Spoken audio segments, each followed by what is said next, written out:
Hello hello guys. Guys. हम देख रहे हैं ये वाली महा महा अवतार नरसिम्हा। हाँ नरसिम्हा। तो बच्चे जो वो बच्चा है अच्छे वाला उसके आगे सारे बच्चे आ गए हैं कि तुम भी गलत हो और उसको मार पीट रहे हैं। अब आगे देखते हैं क्या होता है। चलो। हिंसा मेरा धर्म, हिरण्यकश्यप हिंसा ही मेरा मेरा धर्म। भगवान। ऐसे ही धर्म का पालन करना ही मेरा सौभाग्य।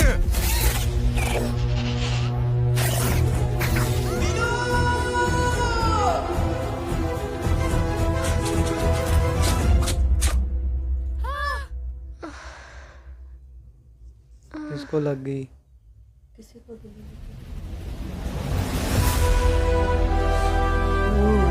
उसके आगे वो खुद ही आ गया। प्रहलाद। ये दोनों पांव पे खड़े कैसे हैं? शक्ति तो है इसमें।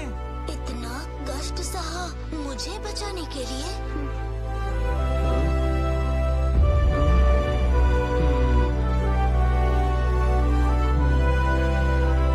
अच्छाई।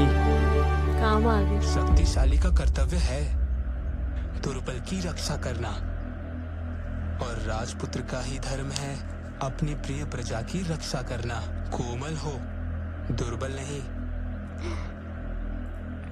राजपुत्र प्रहलाद, राजपुत्र प्रहलाद की जय। राजपुत्र मान के प्रहलाद साथ की ही। जय। राजपुत्र प्रहलाद की जय। अच्छा, वो उकसा के लाया था ना जिसको पैसे मिले थे। हाँ प्रेम और भक्ति ही एक भाषा है जो इस पूरे त्रिलोक का हर प्राणी समझता है। परंतु प्रेम और भक्ति को समझने के लिए हमारे हृदय का संपूर्ण समर्पित होना आवश्यक है।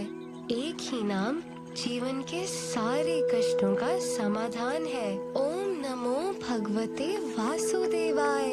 और हमारी नैया चल पड़ेगी प्रेम और भक्ति के पथ पर, जो है धर्म का पथ। कितना सुंदर है ये। यदि केवल ये सब सत्य होता। क्या हुआ बख्शिया?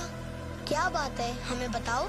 विष्णु की कहानी कल्पना में कितनी ही सुंदर क्यों न हो, परंतु वास्तव में क्या?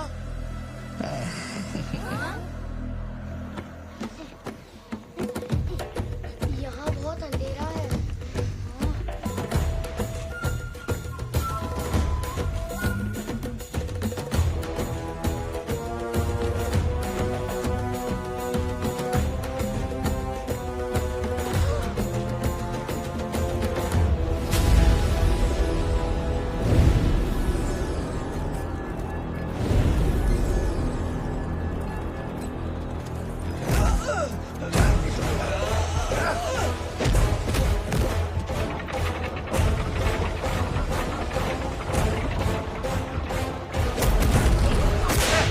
और करो विष्णु की भक्ति। आंखें खोल कर देख लो। आज नहीं तो कल हमें भी इन्हीं सीढ़ियों से उतरना होगा।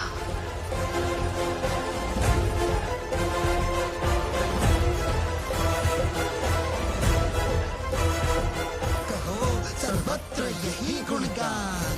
विष्णु ही भगवान। विष्णु का नाम लेता है, हमारे शत्रु का नाम लेता है कोई द्रोही। शक्तिशाली व्यक्ति अपने से दुर्बल व्यक्ति पर हिंसा करता है, उसे मिटा देता है। यदि अग्नि की पीड़ा से बचे रहना हो तो इस सिद्धांत को आत्मसात कर लो। यही संसार की रीत है, क्योंकि हिंसा तो अनिवार्य है। माता पिता प्रियजनों को त्याग कर इसी अग्नि कुंड में अपना बलिदान देना ही हम लोगों का भाग्य है। अब ये सब झूठ है। हाँ, ये सब झूठ है। ये हत्यारे हैं। हत्यारे? इतने सारे ये बच्चे सब तुम्हें हत्यारे लग रहे हैं? अब एक ही उपाय है, अपने भगवान को छोड़ दो और गुरुकुल की शिक्षा को स्वीकार कर लो। राजपुत्र।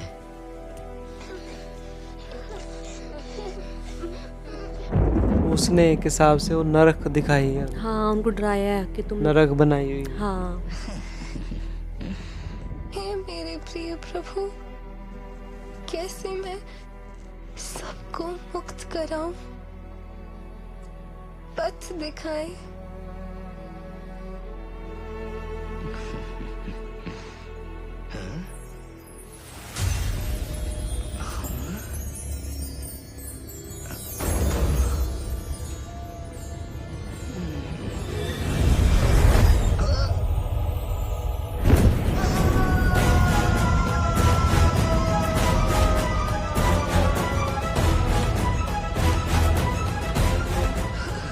प्रहलाद,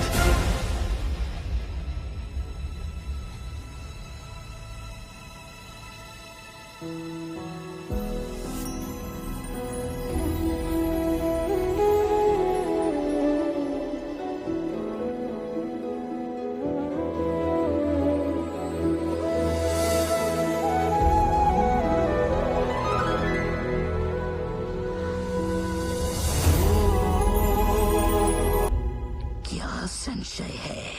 प्रहलाद ने जैसे हमें श्री विष्णु के बारे में समझाया, वैसे ही वो हमारे राजा को भी समझाएगा। अगर हमारे राजा भगवान विष्णु से शत्रुता छोड़ देंगे तो हम सब बच जाएंगे। तुम्हारा जीवन आज से केवल कष्ट और कांटों से उलझा हुआ रहेगा, क्योंकि सच तो ये है कि विष्णु भी यही चाहता है। भक्त और देवताओं को बचाने के लिए तो वो कभी नहीं आया, तो एक 5 वर्ष के असुरकुल में जन्मे बालक के लिए क्यों आएगा? तुम संपूर्ण अकेले रह जाओगे, भक्त प्रहलाद।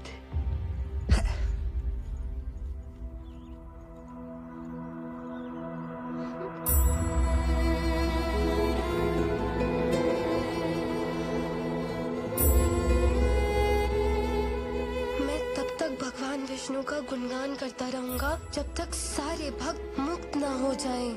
मुझे केवल एक ही नाम लेना होगा और पूरे मन से समर्पण करना होगा। एक नाम से सबकी मुक्ति है। ओम नमो भगवते वासुदेवाय।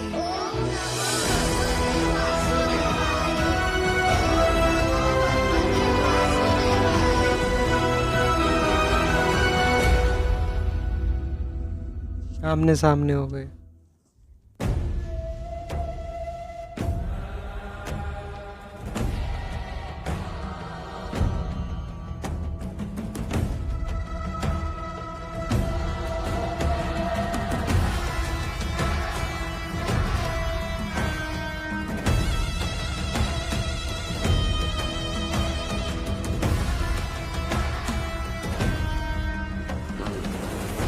प्रहलाद, आशा करते हैं कि पिछली बार की तरह इस बार तुम हमें निराश नहीं करोगे। अपने गुरुगणों से जो शिक्षा तुमने ली है, अब उसे सुनाओ। गुरुगण ने ये पढ़ाया है कि हमारे परम शत्रु भगवान विष्णु हैं। अति उत्तम प्रहलाद, अति उत्तम। तुम्हारे सर से वो विष्णु का भूत उतर ही गया। आज तुम्हारी विद्या सार्थक हुई पुत्र। छंद, अमर, मैं तुम दोनों को 100 स्वर्ण मुद्राओं की भेंट देता हूँ। अब इसकी क्या आवश्यकता है महाराज? हम ये सेवा पारितोषिक के लिए थोड़ी ना कर रहे थे। भगवान बनने से बच गए। उस विष्णु को अपना शत्रु मानकर तुमने मुझे अति प्रसन्न किया पुत्र।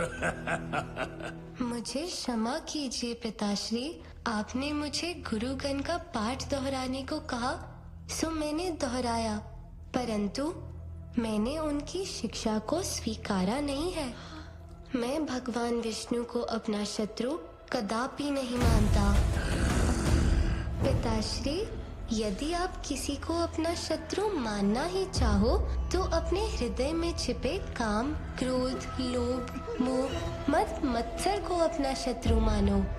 त्रिलोक पर विजय पाना तो फिर भी सरल है, परंतु इन 6 शत्रुओं पर विजय पाना अत्यंत कठिन है। जहाँ देवताओं की भी जीवा इस हिरण्यकश्यप के सामने लड़खड़ाती हैं, वहाँ अभी अभी का जन्मा ये बालक मुझे ज्ञान देने चला है। क्रोधित ना होइए पिताश्री, मैं आपसे निवेदन करता हूँ कि आप भगवान विष्णु के प्रति अपनी शत्रुता को त्याग दीजिए और उनकी शरण ले लीजिए। उस भगोड़े विष्णु की शरण सर्वशक्तिमान त्रिलोक सम्राट हिरण्यकश्यप लेगा। वो हिरण्यकश्यपु जिसका वध कोई नहीं कर सकता। क्या तुम ये भूल चुके हो कि तुम जिसका गुणगान कर रहे हो उसी ने तुम्हारे चाचा हिरण्याक्ष का वध किया है? क्या तुम्हारे चाचा के प्रति तुम्हारी कोई निष्ठा नहीं बनती? चाचा श्री ने अकारण ही पृथ्वी लोक को गर्भोदक महासागर में डुबाकर घोर अपराध किया था। उनका वध करके वरादेव ने कोई अनुचित कार्य नहीं किया। कुलद्रोही!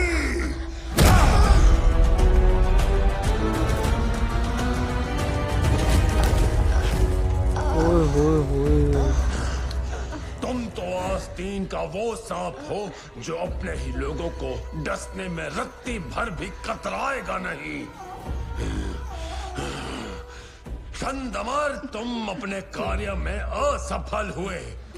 तुम दोनों को चाबुक से 100 कोड़े मारे जाने का मैं आदेश देता हूँ। पाहिमाम राजेश्वर, पाहिमाम, कृपया ऐसा दंड ना दीजिए। इसमें हमारा कोई दोष नहीं है महाराज। हमारे अनेक प्रयास के पश्चात भी ये प्रहलाद इतना हठी है कि हमारी एक नहीं सुनता। उल्टा ये तो गुरुकुल के बाकी बच्चों को भी विद्रोह करने को भड़का रहा है। महाराज, आपका प्रहलाद स्वभाव से ही टेढ़ा है। इसमें भला हम क्या कर सकते हैं? हिरण्यकशिपु, जानते हो विष्णु ने क्या खेल खेला है? उसने तुम्हारे ही पुत्र को अपनी कुल्हाड़ी बनाकर असुरों के इस विशाल वृक्ष को काट गिराने का षड्यंत्र रचा है। सही कहा आपने गुरुदेव। इससे पहले कि विष्णु अपने षड्यंत्र में सफल हो पाए, मैं प्रहलाद को मृत्यु दंड देता हूँ।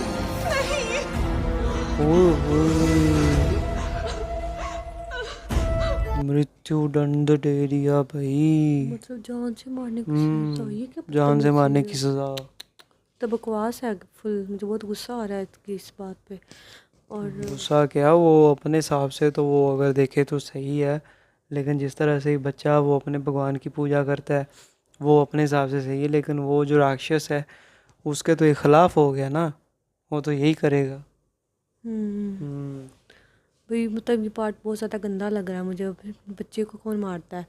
तो देखते हैं फिर। मतलब वो जो जिस तरीके से वो छोटा सा बच्चा अपने दोस्तों को समझा रहा था सब चीज़ें अच्छी, और उनके फिर वो प्यारा सा कुछ सॉन्ग भी था जिसके अंदर सारा बड़े अच्छे तरीके से उनको डिटेल से बताता है। और वो क्या नाम है, इतना डराने के बावजूद वो इतनी वो बुरी जगह बनाई हुई थी जहाँ पे वो भगवान को मानने वालों के साथ इतने बुरे तरीके से वो पेश आ रहे थे। उसके बावजूद भी वो बच्चा जो है अपने बात पे कायम था। तो अब उसका फादर उसके खिलाफ हो गया। अब देखते हैं कि क्या होता है। हाँ जी, देखते हैं कौन बचाता है, क्या होता है। आपको पता चला लाइक करो, फिर मिलते हैं। मेरी इजाज़त, बाय।